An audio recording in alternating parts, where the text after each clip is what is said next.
Əziz şagirdlər, bugünkü dərsimizdə sınaq 35-ci suallarına baxacağıq inşallah.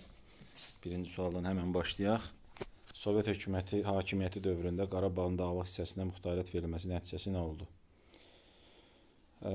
Sovet dövründə 20-ci əsrin 20-ci illərində Qarabağda yaşayan ermənilərə muxtariyyət verilir. Təəssüf ki, bu nəyə səbəb oldu? Deməli, səbəb oldu Ermənistan SSR-nin Qarabağa olan iddialarının güclənməsinə. Ona görə də burada doğru cavab C-dir. Digər cavablar yanlışdır. Qarabağda yaşayan ermənilər və Ermənistanda yaşayan Azərbaycanlılar bərabər hüquqlara sahib olmadılar. Çünki misal üçün Azərbaycanda yaşayanlara muxtariyyət verilsə də, Ermənistanda yaşayan Azərbaycanlılara təbii ki, muxtariyyət verilməyib. Bu səhvdir. Ermənistan SSR-də Azərbaycanlılar üçün muxtariyyət elan edilməsi təbii ki, yenə deyirəm, bu səhvdir. Qarabağın Azərbaycan nəzarətinə keçməsi zaten Azərbaycanın nəzarətində idi. Ermənistan SSR-in yaradılması, xeyr, bu artıq yaradılmışdı. Bir daha deyirəm, muxtariyyət verilməsinin nəticəsi nə oldu? Ermənistan SSR-nin Qarabağ olan iddiaları da gücləndi. İkinci suala baxırıq. Səfəvilər dövləti ilə Əfşarlar dövlətinə aid oxşarlıq deyil. Osmanlı dövləti ilə danışıqlar aparmaq oxşarlıqdır. Şah titulu daşımaq oxşarlıqdır. Fars körfəzinə qədər hər ikisi çıxışı var idi. Azərbaycan torpaqlarını vahid şəkildə idarə edib hər ikisi. Bəli, doğru cavab budur. Çünki bu ümumiyyətlə cümlə yanlışdır. Rusiya ilə cənubda qonşu olmaq oxşarlıq ola bilməz. Çünki ümumiyyətlə Rusiya hər iki dövlətin cənubunda yox, şimalında idi. Ona görə diqqətli olmaq lazımdır. D cavabı doğru cavabı idi. Daha sonra olmuşdu. Rusiyada Sovet dövlətinin qurulması 1918-ci il, Birinci Dünya müharibəsinin başlaması 14-cü il, Azərbaycanda Sovet hakimiyyətinin yaranması 1920-ci il, aprelin 28-i, Rusiyada Çar hakimiyyətinin devrilməsi 17-ci il, Tiflisdə İstiqlal bəyannaməsi 18-ci il. Gördüyünüz kimi burada ən sonra olan hadisə C-dir, Azərbaycanda Sovet hakimiyyətinin yaranması. Dördüncü sual 15-ci yüzillikdə baş vermişdi. Qara Yusifin Cəlahilərlə Təbriz uğrunda mübarizə aparması, bəli. Doğru cavab budur. Elxanilərin dağılması 14-cü əsrdir. Bayandurlar Azərbaycanın bütün torpaqlarını birləşdirməyib. Şirvanşahlar dövlətinin Şeyx İbrahimin Qaraqoyunlara məğlub olması nəticəsində süquta uğraması bu ifadəyə görə yanlışdır. Normalda o da 15-ci əsrdə, amma süquta uğramayıb Şirvanşahlar. Amma Şeyx İbrahim Qaraqoyunlara məğlub olub. Səfəvilər dövlətinin Azərbaycan uğrunda mübarizə başlaması dövlət dediyinə görə bu 16-cı əsrdir. Ona görə də olmaz. Cavab A-dır. Tunc dövründə əkin sahələri azalmadı, çoxaldı, məhsuldarlıqda çoxaldı. Səhvdir. İlk metal olan ilk metal tunc deyil, misdir. İnsanlar istehsal təsərrüfatı ilə məşğul olurdu. Bəli, bu doğru cümlədir. Daş dövrünün ortalarından artıq insanlar istehsal təsərrüfatına məşğul olmağa başladı və tunc dövründə də təbii ki, məşğul olurdular.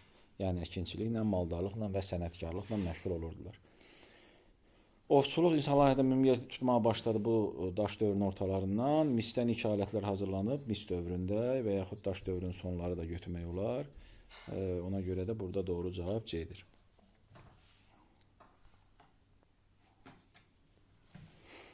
Daha əvvəl olmuşdu 6-cı sual. Baharlı dövlətin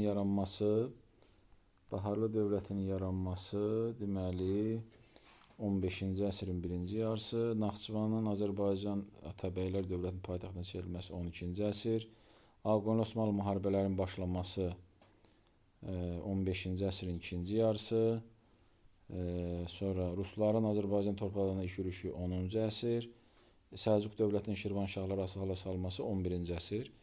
Biz burada görürük ki, bəli, əvvəl olan hadisə 10-cu əsrdə olub, yəni Rusların Azərbaycan ilk yürüşləri Bərdə faciəsini nəzərdə tuturuq. 944 Ruslar Bərdəni qarət etdilər. 7-ci suala baxırıq. Şah İsmailin hakimiyyət dövrünə aid deyil. Şah İsmailin hakimiyyət dövrünə aid deyil. Deməli, burada şah ifadəsinə diqqət eləməliyik. Səfəvi tərəfdarların Qızılbaş adlanırdı. aiddir. Səfəvi Osmanlı müharibələri başlayıb onun dövründə. Ölkə daxilində müharibələrə son qoyub. Səfəvilər dövlətini geniş ərazili imperiyaya çevirib.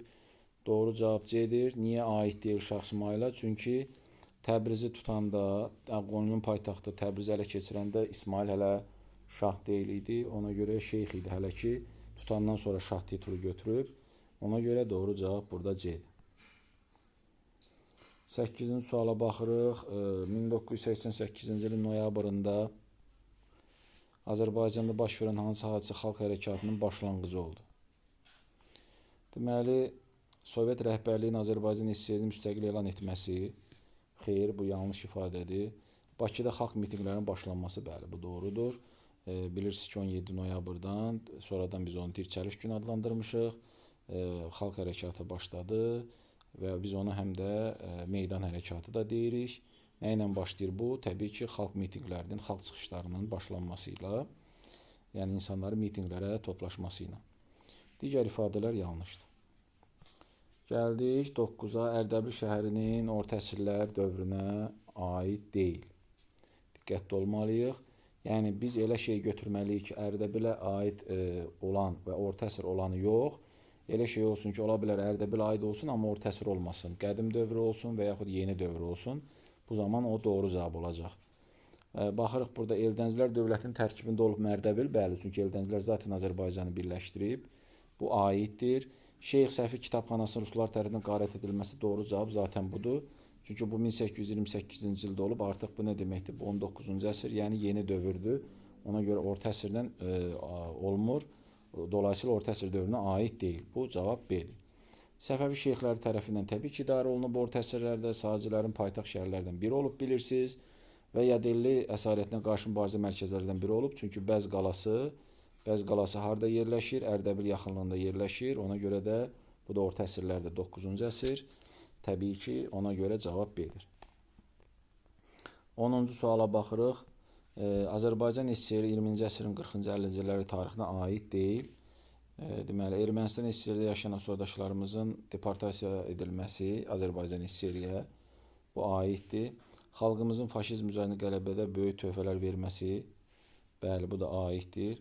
Kimyaçı alimlərimizin yüksək keyfiyyətli təyyarə benzin əldə etməsi, bəli, Yusif Məmmədəliyev başda olmaqla, bu da müharibə illərinə 40-cı illərə aiddir. Şamaxıda aparılan qazıntı işləri, bu da bilirsiniz ki, 50-ci illərdir, Qəbələ və Şamaxı qazıntıları. Doğru cavab deyilir. Niyə? Çünki Azərbaycan faşist işğalına məruz qalmadığına görə, Azərbaycanda döyüşlər getmədiyinə görə Azərbaycan ərazisində partizan hərəkatı yayıla bilməz. Cümlə yanlışdır. 11-ci suala baxırıq. 1918-ci ildə Azərbaycan Xalq Cümhuriyyətində baş vermiş hadisəni müəyyən edin. Hadisə 18-ci il olmalıdır və Cümhuriyyətə aid olmalıdır. Müsavat təşkilatının yaradılması. Biz bilirik ki, bu Müsavat təşkilatı azadlığı qarşısına qoymuş bir təşkilat idi. Başçısı da Rəsulzadə, Məhəmməd Əmin Rəsulzadə və bu artıq Cümhuriyyətdən əvvəl var idi, yaradılmışdı. Mars soyqırım törədilməsi Cümhuriyyətdən əvvəl olub. Əsgəran döyüşü Cümhuriyyətə aiddir, amma 1920-ci ildir. İlk ali məktəb Bakı Dövlət, o da 1919-dur, ona görə onlar da olmaz. Doğru cavab C-dir, Milli Ordunun yaradılması. 12-ci suala baxırıq. 1991-ci ilin oktyabrında baş vermiş hadisəni müəyyən edin. Deməli, 91-ci il və oktyabrda baş verib. Bu bizə nəyi xatırladır? Müstəqilliyimizin bərpa edilməsi ola bilər. 18 oktyabr. Baxaq burada. Bəli, varmı belə bir cümlə? Azərbaycan dövlət müstəqilliyinin bərpa edilməsi. Bəli, doğru cavab C-dir. Digər cavablara da baxaq. Ermənistanla atəşkəs sazişi imzalanıb 94. Birinci Qarabağ müharibəsi başlayıb 91. Heydər Əliyev Azərbaycan Respublikasına rəhbərlik etməyə başlayıb Respublikasına dediyinə görə bu 93. Azərbaycan tarixində ilk respublika yarandı. Bu da 1918-ci ildə ümumiyyətlə. Ona görə burada cavab C-dir. 13-cü suala gəlirik, xəritə sualıdır. Ərk qalasının yerləşdiyi ərazinin xəritədə müəyyən edin. Biz bilirik ki, Ərk qalası Təbrizdə yerləşir. Təbriz mövzusunda var bu. Təbriz 5 rəqəmidir, 2 Ərdəbildir, 3 deməli Qəbələdir, 4 Naxçıvandır, 1 də Bakıdır. Yenə də xatırlatmaq üçün, təkrarlamaq üçün bunların hamısını bir daha sizə dedim. Hətta belə də yaza bilərəm ki, görüntü olaraq yadınızda qalsın. 5 Təbrizdir, 2 Ərdəbildir, 1 Bakıdır, 3 Qəbələdir və 4 Naxçıvandır. 14-cü suala baxaq. Deməli, 20-ci əsrin əvvəlləri və sonları, 20-ci əsrin əvvəlləri və sonları Azərbaycan tarixinə aid oxşarlıq əvvəldə də və sonda da oxşar hadisə olmalıdır. Sovet Rusiyasının hücumuna 20-ci əsrin əvvəllərində məruz qalmışıq. Ermənistan SSR-də yaşayan soydaşlarımızın deportasiyası 20-ci əsrin ortaları və sonlarında olub, əvvəllərində olmayıb. Mövcud dövlətin süquta uğraması 20-ci əsrin əvvəllərində olub, AXC süqut eləyib. Sonlarında Azərbaycan SSR süqut sayılmır. Onun sadəcə Sovet sosialist sözü götürülərək Azərbaycan Respublikasına çevrilib və sonra o müstəqilliyini bərpa eləyib, belə deyək. Ona görə də biz onu da götürmürük. Doğru cavab kimi xalqımıza qarşı soyqırım hadisələri bəli. 1918-ci ildə Mart soyqırımı olub, 1992-ci ildə də Xocalı soyqırımı olub. Bəli, bu əvvəlidir, bu da ortasıdır. Sonlarıdır, üzr istəyirəm, bu əvvəlidir, bu da sonlarıdır. Deməli, xalqımıza qarşı soyqırım hadisələrinin törədilməsi oxşarlıqdır. Mövcud respublikaların prezident tərəfindən idarə olunması bilirik ki, AXC və 20-ci əsrin əvvəllərində olan Azərbaycan SSR heç birində prezident vəzifəsi yox idi. Ona görə də əvvəllərdə olmasa da, sonlarda prezident vəzifəsi olsa da, əvvəllərdə belə bir vəzifə mövcud deyil idi. 15-ci suala baxırıq. 9-cu yüzilliyin ikinci yarısında Azərbaycanda İslam dini yayılmağa başlamışdı. Xeyr, 7-ci əsrdən yayılmağa başlamışdır. Heydər Kavusoğlu Babək arasında döyüş 837-ci il olduğuna görə bu birinci yarısıdır, ikinci yarısı deyil. Sacıoğullar müstəqil dövlət yaratmışdı. Bəli, doğru cavab budur. Bilirik ki, Sacıoğullar 9-cu əsrin sonunda, 9-cu əsrin sonu da ikinci yarısı deməkdir, dövlət yaratmışdılar. Təbriz paytaxta çevrilib 10-cu əsrdə Rəvvadilər tərəfindən, Xürrəmlər tərəfindən xilafətə qarşı müharibə aparılması da bilirik ki, o da 9-cu əsrin yenə birinci yarısıdır. Gəlirik 16-cı suala. Baharlı və Bayandurlular heç birinə aid deyil, olmasın. Oğuz türklərinin qurduğu sülalə idi. Hər ikisi qurduqları dövlətin paytaxtı Təbriz hər ikisinə aiddir. Daha öncədən Kiçik Asiyada bəylik yaratmışdılar. Hər ikisi yaratmışdır. Yaratdıqları dövlət cənubda Şirvanşahlarla həmsərhəd olmuşdu. Xeyr, doğru cavab zaten budur. Şirvanşahlar hər ikisinin cənubda yox, şimalda olub, heç birinə aid deyil. Yaratdığı dövlət Azərbaycanın Kür və Araz çayları arasındakı torpaqları əhatə edirdi. Hər ikisi əhatə edirdi. Ona görə bu da hər ikisinə aiddir. Burada doğru cavab bir daha deyirəm, D-dir. 17-ci sual növbəti xəritə sualıdır. Burada deməli bizdən ştrixlənmiş ərazidəki orta əsrlərdə yaranan dövlət istəyir. Görürsünüz, ştrixlənmiş ərazidə yeni dövrdə yaranan dövlət istəyir. Burada ştrixlənmiş Kür çayıdır, bu da Araz çayıdır. Ortada qalan ərazi, yəni Kür-Araz arasında orta əsrlərdə bilirik ki, Eldənizlər yaranıb. Bunu çıxırıq, çünki yeni dövr istəyir. Şirvanşahlar burada yaranıb, Kürdən şimalda, o da orta əsrdə yaranıb. Şamaxı və Şəki də olmaz. Bəli, bu xanlıqlardan biri olacaq, amma Şamaxı, Şəki olmaz. Çünki Şamaxı bu hissədə yaranıb, Şəki də bu hissədə yaranıb, yəni Kürdən şimalda yaranıb. Qalır doğru cavab Y, Qarabağ xanlığı. Bəli, Qarabağ xanlığı bilirsiniz ki, bu hissədə yaranıb. Ümumiyyətlə Kürlə Araz çayı arasında 4 xanlığımız yaranıb.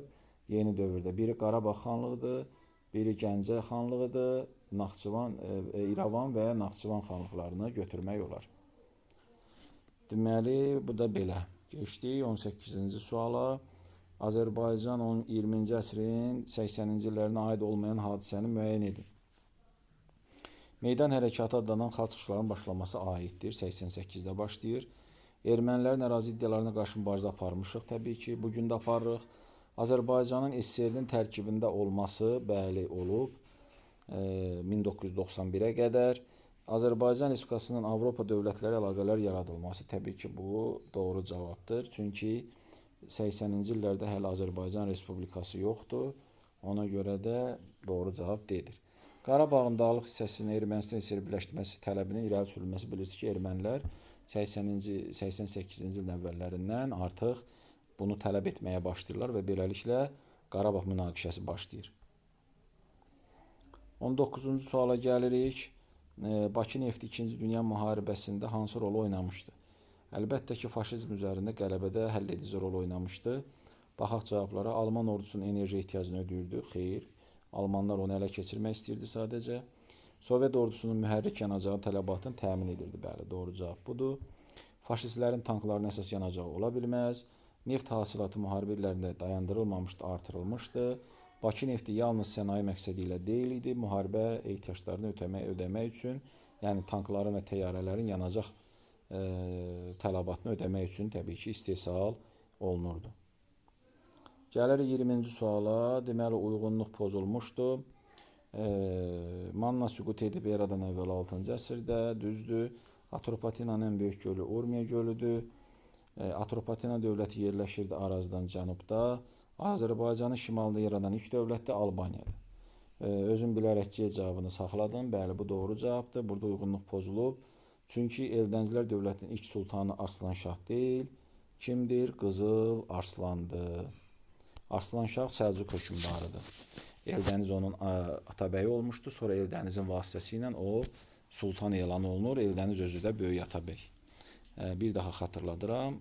Eldənizlər dövlətinin hökmdarı ola bilməz Arslanşah. Çünki Arslanşah Səlcuq hökmdarıdır. 21-ci suala gəlirik. Verilənlərin aid olduğu Azərbaycan torpağını müəyyən edin. Tarixi Azərbaycan torpağı. Tarixi Azərbaycan torpağı olaraq olmuşdur. Sovet hakimiyyəti dövründə Ermənistana verilmişdi. Bilirik ki, bu Şərur Dərələyəz və Qərbi Zəngəzurdur. Ona görə C cavabını götürməliyik. 22-ci açıq suallara gəlirik. 22-ci sual. Azərbaycanın 2-ci Dünya müharibəsi illəri tarixinə aiddir. Uşaqlar, burada Azərbaycanda baş vermişdi demir. Diqqətli olmaq lazımdır. Əgər sualda Azərbaycanda baş vermişdi desəydi, o zaman biz mütləq Azərbaycanda baş verən hadisəni götürməliydik. Amma Azərbaycan tarixinə bağlı olan hadisəni deyirsə, bu zaman biz Azərbaycanla əlaqəli olan, Azərbaycanlarla bağlı olan hər bir hadisəni götürə bilərik. Burada deyir ki, aid olmayanı tapmalıyıq. Azərbaycanın 2-ci Dünya müharibəsi illəri tarihinə aid deyil. 416-cı diviziya Berlinə qədər daha gedib çıxıbmı? Bəli. Azərbaycanlıların diviziyasıdırmı? Bəli. Bu Azərbaycan tarixinə aiddirmi? Doğru, dolayısıyla bəli. Ona görə bu aid olan hadisədir. Bunu götürə bilmərik. Əhmədiyyə Cəbrayılov Sovet İttifaqı qəhrəmanı olubmu? Qətiyyən. Əhmədiyyə Cəbrayılov bilirsiniz ki, cavablardan biri 2-dir. Fransada döyüşüb və Fransa qəhrəmanı olub. Və Fransanın ən yüksək medal və ordenlərinə layiq görülüb. O, Sovet İttifaqı qəhrəmanı ola bilməz. Gəlirik 3-ə. Azərbaycanlardan ibarət hərbi diviziyalar təşkil olunurdu mu? Bəli, olunurdu. Bu da tariximizə aiddir. Sovet ordusunun Bakıda qanunqalılığını törətməsi söhbət 20 yanvardan gedir, 1990. Əlbəttə ki, bunun 2-ci Dünya müharibəsi dövrünə aidiyyatı yoxdur. Ona görə doğru cavab 2 və 4-dür. 23-cü sual xronoloji sualdır, ardıcıllıq istəyir bizdən. Deməli, burada baxırıq. Azərbaycanın BMT üzv qəbul olunması 1992-ci ildir. Sonra Azadlıq meydanında ilk çıxışlar 1988-ci ildir. Azərbaycan Respublikasının dövlət müstəqilliğinin bərpa edilməsi 1991, Heydər Əliyevin prezident seçilməsi 1993-cü ildir. Ona görə də cavab necə olmalıdır? 2, 3, 1 və 4 olmalıdır. Bu şəkildə olmalıdır. 2, 3, 1, 4. Bəli. 24-cü suala gəlirik. Gülüstan müqaviləsinə aiddir. Rusiya ilə Qacar arasında imzalanıb. Bəli. İrəvan xanlığının Ruslar hakimiyyətinə qalması bu Türkmənçaya aiddir. 19-cu əsrin 2-ci 10 illiyində imzalanıb. Bəli. Bunu da götürməliyik. 2-ci 10 illik nədir uşaqlar? Bir dəfə qeyd eləmək istəyirəm, yadınızda qalsın. 1-ci 10 illik 1801-10, 2-ci 10 illik 1811, 1820-ci il əhatə eləyir. Gülüstan müqaviləsi də 1813-cü il olduğuna görə bu 2-ci 10 illik sayılır. Yeni Rus-Qacar müharibəsi nəticəsində imzalamışdı. Xeyr, bu da Türkmənçaya aiddir. Cənubi Azərbaycanda imzalanıb, bu da yenə Türkmənçaya aiddir. Çünki Gülüstan müqaviləsi şimalda imzalanıb, Qarabağda imzalanıb. Ona görə doğru cavab 1-3-dür. Və nəhayət sonuncu 25-ci sual, uyğunluq sualımıza baxırıq. Üzeyir Hacıbəyli və Abbasqulu Ağa Bakıxanov verilib. milli mətbuatımızın banisidir. Bilirik ki, Həsən bəy Zərdabidir, heç birinə aid deyil. Milli operamızın əsasını qoymuşdu Üzeyir Hacıbəyli, bunu yaxşı bilməliyik. Gülüstan İrəm əsərini yazmışdı. Təbii ki, Azərbaycanın ən məşhur tarixçilərindən biri olan Abbas Qulağa Bakıxanov. Leyli və Məcnun poema bizi çaşdırmasın. Operası olsaydı Üzeyir Hacıbəyliyə götürə bilərdik. Poema təbii ki, ona aidiyyəti yoxdur. Dolayısıyla bunu da çıxırıq. 1 olur, deməli olur B, 2 də olur C. Beləliklə bu dərsimizin də sonuna gəldik. Əziz şagirdlər, növbəti sınaqlarımızda və video izahlarda görüşənə qədər sağlam olun, salamat qalın. İnşallah görüşərik. Sağ olun.